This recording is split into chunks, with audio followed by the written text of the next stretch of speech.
Speaker, sir,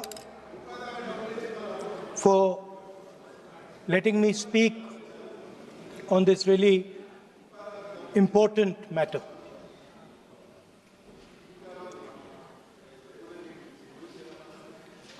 Speaker, sir, have you ever wondered why Mahatma Gandhi laid such emphasis on khadi?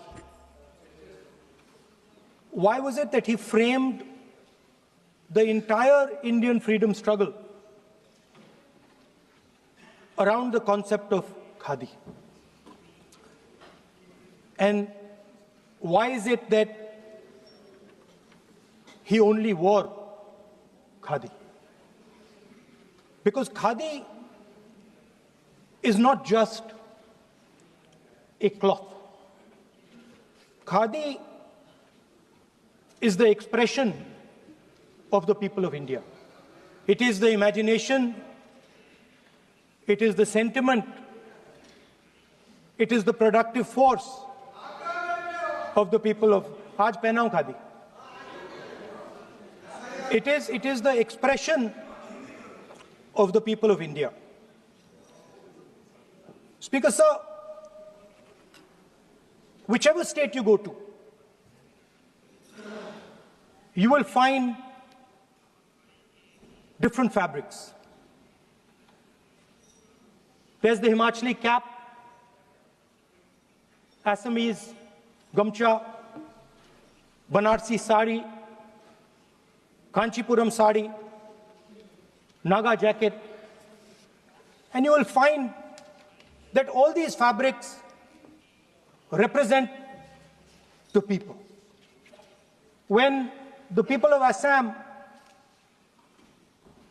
give you the gamcha, they're not just giving you a piece of cloth. They're giving you an expression. They're giving you a piece of their history, their tradition, their future, their imagination.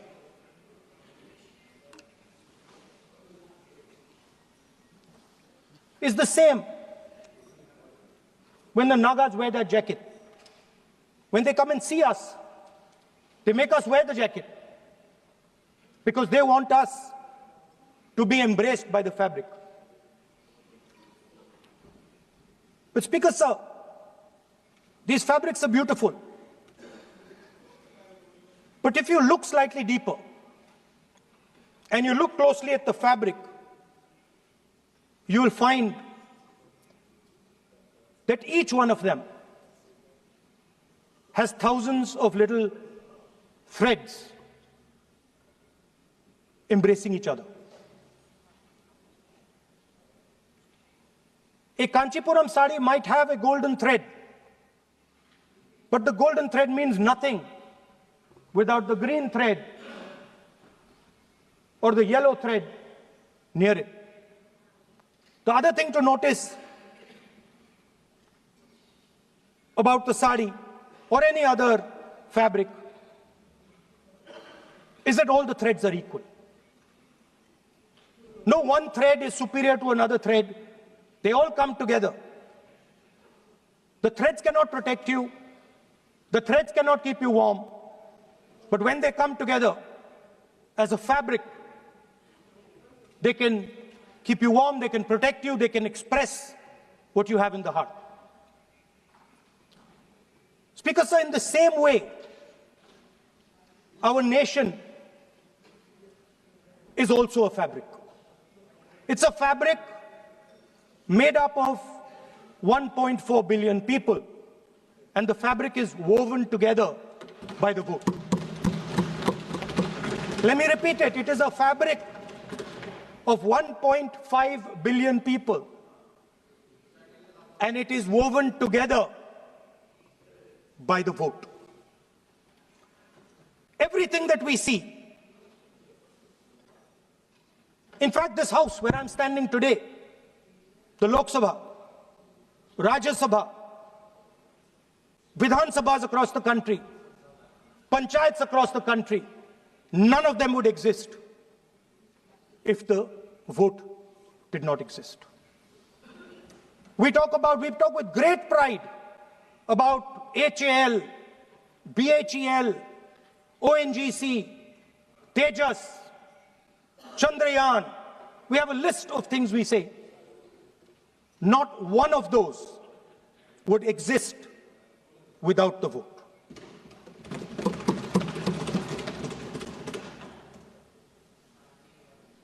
Speaker, sir, it is the idea that every thread, every person in the Union of India is equal that disturbs my friends in the RSS. They are happy to see the fabric, but they cannot stand the idea that every single person in the fabric of our country, regardless of what religion they come from, regardless of what community they come from, regardless of what language they speak, should be equal. Because they fundamentally do not believe in equality. They believe in a hierarchy, and they believe that they should be on top of that hierarchy. Speaker, sir, on the 30th of January, 1948, 3 bullets pierced the chest of Mahatma Gandhi. Nathuram Godse assassinated the father of our nation. Today, our friends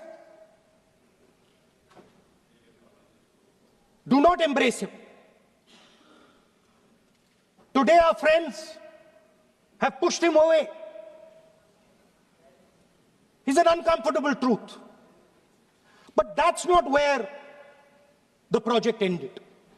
You see, as I said, everything has emerged from the vote. All the institutions have emerged from the vote. So it's obvious that the RSS has to capture all the institutions that have emerged from the vote. So the project, after Gandhiji's assassination, the next step of the project was the wholesale capture of India's institutional framework.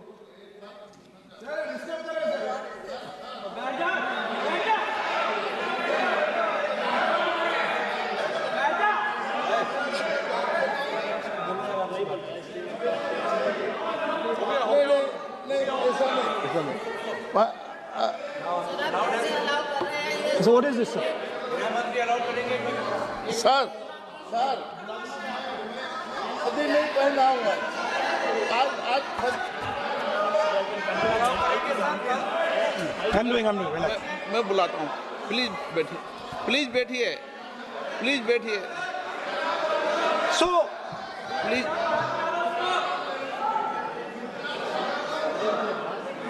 sir, आप बोले पर हाथ मत जोड़े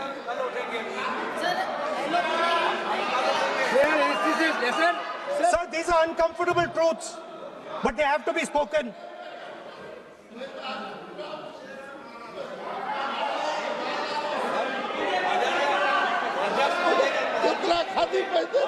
थोड़ा बता दे So these are uncomfortable truths, but they have to be spoken. My friends don't like the connections I'm making. They're disturbed by them. It's obvious. Speaker, sir, so after the father of the nation was assassinated, his vision of an equal India, of an India where institutions belong to the people, had to be destroyed. And so the process started, and the RSS attempted to capture one institution after the other. And I will give some examples so that it is crystal clear that this is the case. Everybody knows how vice chancellors are placed on top of Indian universities today. Every single person knows this. You go to any university, you speak to any youngster in India, he will tell you that it does not matter whether the professor has qualifications, it does not matter whether the professor has a scientific temperament. The only thing that matters is the professor belongs. माननीय सदस्य एक minute माननीय सदस्य चुनाव सुधारों पर चर्चा हो रही है। सर ये मैं उसी पे कर रहा हूँ सर। आप किसी भी संगठन का नाम जो इस हाउस में उसका नाम ले एलओपी है तो इसका मतलब ये नहीं है। एलओपी का मतलब नहीं, आप जनरल बात बोलो, आप राष्ट्रपति भाषण में बोलिए जनरल बात। सर हम लोग सुनना चाहते हैं। सर स्पीकर सर हम लोग सुनेंगे शांति से, हम लोग शांति से सुनना चाहते हैं। और ये आप लोग सुनिए ना क्या कहना चाहते हैं। धमकी देंगे आप? हम लोग सुनने के लिए बैठा है। अभी तक नेता प्रतिपक्ष एक शब्द चुनाव सुधार पे अभी तो आया ही नहीं है। संसदीय कार्य मंत्री बोल रहे हैं। मैं स्पीकर का परमिशन से ही बोल रहा हूँ। हम सुनने के लिए बैठे हैं। अरे हम सुनने के लिए बैठे हैं। नेता प्रतिपक्ष चुनाव सुधार के लिए जो सुझाव देंगे सुनने के लिए तो हम बैठे हैं, लेकिन चुनाव सुधार को नहीं बोलते हुए कहा जो इस सदन से कोई वास्ता नहीं, जो संगठन उसका कहानी किसी और का बोलना ये कोई उचित नहीं है। समय बहुमूल्य है, समय का मर्यादा भी है, सबका सब यहाँ सुनने के लिए बैठे हैं और ये समय बहुत कीमती है। इसलिए हर एक पल अच्छा शब्दों का कोई अच्छा ज्ञान दे, सुझाव दे, सुनने के लिए हम लोग बैठे हैं। मेरा एक सीमित अनुरोध है नेता प्रतिपक्ष से, आप विषय पर ही रहिए। हम लोग सब बैठे हैं, गृह मंत्री जी भी सुनने के लिए बैठे हैं, लेकिन आप विषय पर नहीं बोलेंगे तो जो विषय तय किया गया है उसका क्या मतलब है। अगर चुनाव सुधार पर ही नहीं बोलेंगे तो फिर इतना समय सबका क्यों बर्बाद करना चाहते हैं नेता प्रतिपक्ष। Should I leave? Then you speak. Should I leave? You speak then. You speak. What is it? You are parliamentary affairs minister. You are a parliamentary affairs minister. You are disturbing the lobby. How can it be? You are a parliamentary affairs minister. You are disturbing the Subject में नहीं आपके lobby. आपका lobby subject में नहीं है. ये विषय कर रहे हैं. The discussion. One second.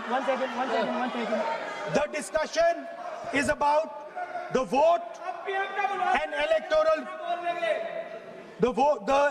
The discussion is about the vote. एक मिनट सर मुझे बोलने नहीं दो। एक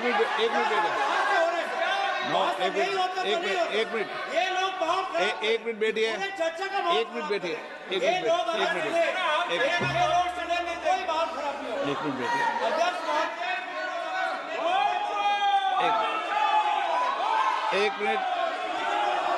एक मिनट बैठिए। माननीय सदस्य मैं बैठे बैठे अनऑफिशियली बोल रहे हैं, उस विषय बोल रहे हैं। सदन की गरिमा को बनाए रखें, आसन को चुनौती देने का प्रयास मत करिए, ये ठीक नहीं है। Speaker sir, I want to make it very clear. Please. Speaker sir, I want to make it very clear. The discussion is about votes. The discussion is about the stealing of votes. The discussion is about the SIR, and I am framing my discussion about votes. Yes. And what is happening here is patently unfair. I am not being allowed to speak. I am being disturbed, and I put my protest here. I have done absolutely nothing wrong. I am talking about the subject. In order to capture the vote, you have to capture institutions. I am saying that institutions of India are captured, and I will come to the point, which is Election Commission is captured.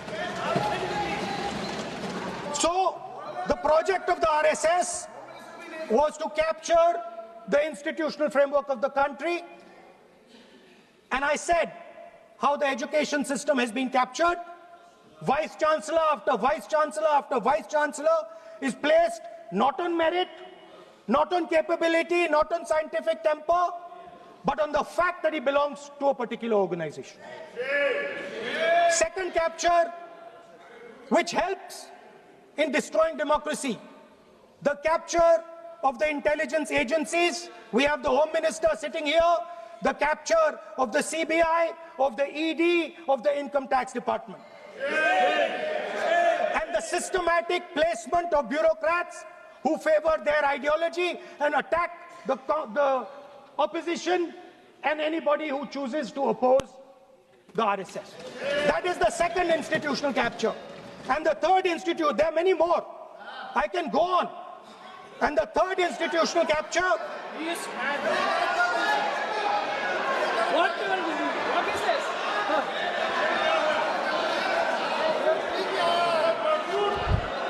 Mr. Minister. मानिए please मानिए. It has become sonite.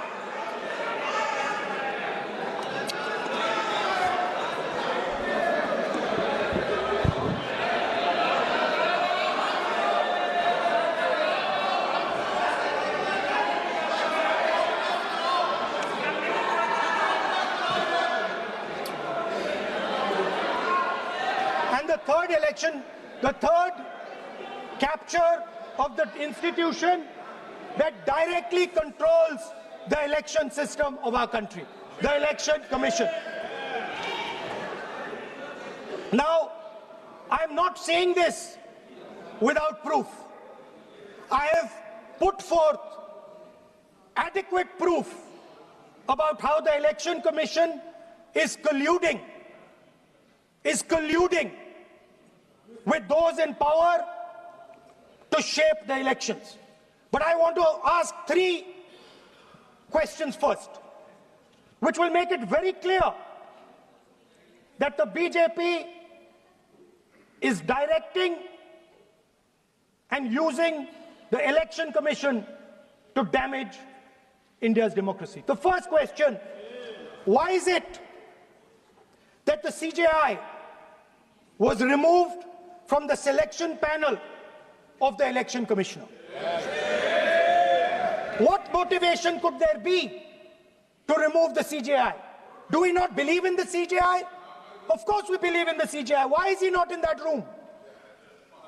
I sit in that room. It is so-called a democratic decision. On one side, Prime Minister Narendra Modi and Mr. Amit Shah. On the other side, the leader of the opposition. I have no voice in that room. What they decide is what happens. So the first question, why is the Prime Minister and Amit Shah so keen on choosing exactly who the Election Commissioner is going to be? Second question, and even more devastating question. No Prime Minister has done this in the history of India. In December 2023, this government changed the law. They changed the law to make sure that no election commissioner could be punished for any action they take while they are election commissioner. Yes. Immunity. Why would the Prime Minister and Home Minister give this gift of immunity to the election commissioner? Why would they need to give this tremendous gift that no Prime Minister has given ever before to the election commissioner? Yes. Mr. Shah is looking into the ceiling. Maybe he will answer this question when he speaks. And finally, why was the law with regards to CCTVs and the data that they contain changed? Why was a law put in place that allows the Election Commission to destroy CCTV footage 45 days after the election? What is the need?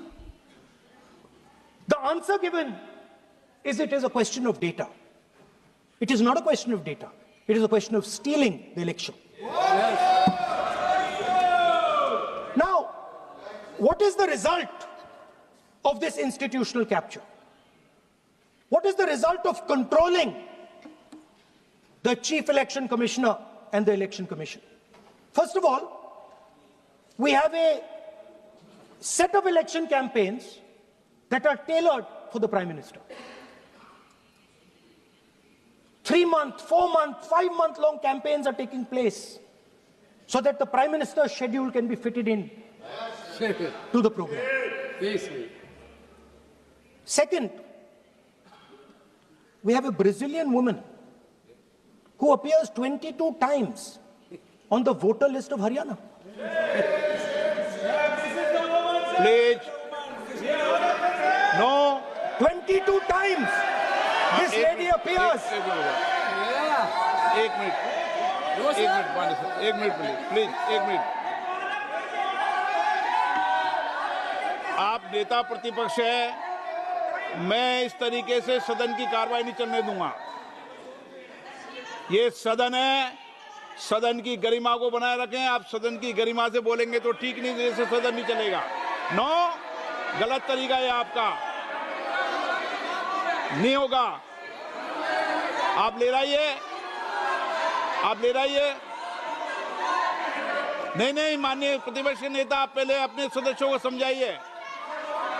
नहीं चलेगा, नहीं, ठीक नहीं है। No, नहीं, बिल्कुल नहीं चलेगा। अगर आप सर माननीय प्रतिपक्ष के नेता, आप अपने सदस्यों को गरिमा समझाइए।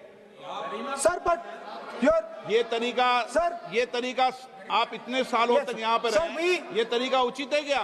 सर, विरोध का तरीका होता है, लेकिन ये उचित तरीका नहीं है। तरीका इधर भी हो। नो, उधर का तरीका क्या है सर? नो, सबका तरीका उधर से होगा, उधर से भी बोलेंगे, इधर से बोलेंगे, सब जगह से बोलेंगे। Speaker sir, I don't agree with the showing of photographs here, but it is a reflection of our democratic structure. This is what is happening in our democracy, that you're not allowing us to show. This Brazilian woman has appeared 22 times on the voter list in Haryana. And not only that, there is one woman whose name has appeared 200 times, more than 200 times in one booth in Haryana. And it is very clear, and I have proven without doubt, that the election of Haryana was stolen and the theft was ensured by the Election Commission of India. I've said it again and again and again. Now, nowhere has the Election Commission answered my questions. The Election Commission has not told me why this lady's picture has appeared on the polling list. They have not told me why lakhs and lakhs of duplicate voters are existing. They have not told me why a BJP leader is coming from Uttar Pradesh to vote in Haryana. These are straightforward questions. And there is clear proof which I have put in front of the country. Right? But the Election Commission has no answer to these questions. And that is the result of the complete capture of the Election Commission by the people across the aisle. By the way, you're talking about SIR in Bihar. Let me say something about SIR in Bihar. Why is it that after the SIR in Bihar, 1.2 lakh duplicate photos are existing in Bihar, in the voting list? If you've cleaned up the voting list, why are there 1.2 lakh duplicates in Bihar? And we've not just proven this about Haryana. We have proven this in Karnataka, we have proven this in Maharashtra, and I'm absolutely certain this is how you're winning elections in Madhya Pradesh, in Uttar Pradesh, in Bihar, across the country. Now, so what I'm putting on the table is, it is very clear that you've captured the institution. I've shown the mechanism of that capture. I'm also showing you how the Election Commission is doing things that are completely out of line. I'm not getting any answers. Right? So now, let us come to how, when we're talking about electoral reform. Electoral reform is very simple. The point is, nobody wants to do it. The government doesn't want to do it. What does electoral reform require? What we've been saying. Number one, give machine-readable voter lists to all political parties 1 month before the election. That's the first step. The second step is take back the law that allows the destruction of CCTV footage. Very simple, not difficult. While you're doing that, also tell us what is the architecture of the EVM. Give us access to the EVM. Let our experts go and see what is inside the EVM. Till today, we have not had access to the EVM. We are not shown the architecture of the EVM. We're not physically allowed to go and see an EVM. Give us the architecture. Give us access to the EVM. And finally, please change the law that allows the election commissioner to get away with whatever he wants to do. That's all the electoral reforms you need. And I want to assure the election commissioner that they might be under the impression that this law lets them get away with it. Let me remind them, don't worry, we are going to change the law, and we are going to change it retroactively, and we are going to come and find you.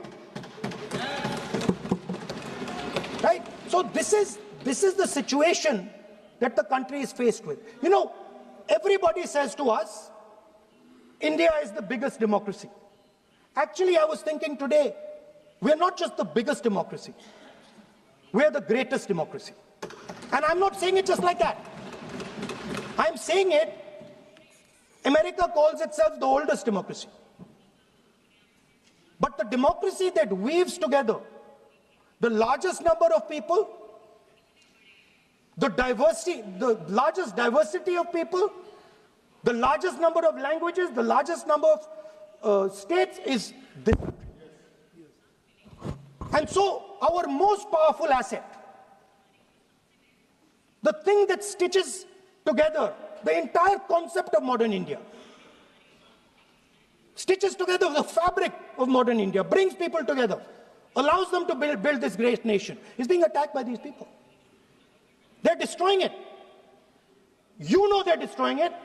I know they're destroying it, and they know they're destroying it. And I'd like to conclude by saying that the biggest anti-national act you can do is vote chori.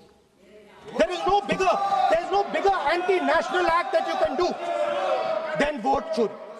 Because when you destroy the vote, you destroy the fabric of this country. You destroy modern India, you destroy the idea of India. So I'd like to conclude by saying vote chori is an anti-national act, and those across the aisle are doing an anti-national act. Thank you.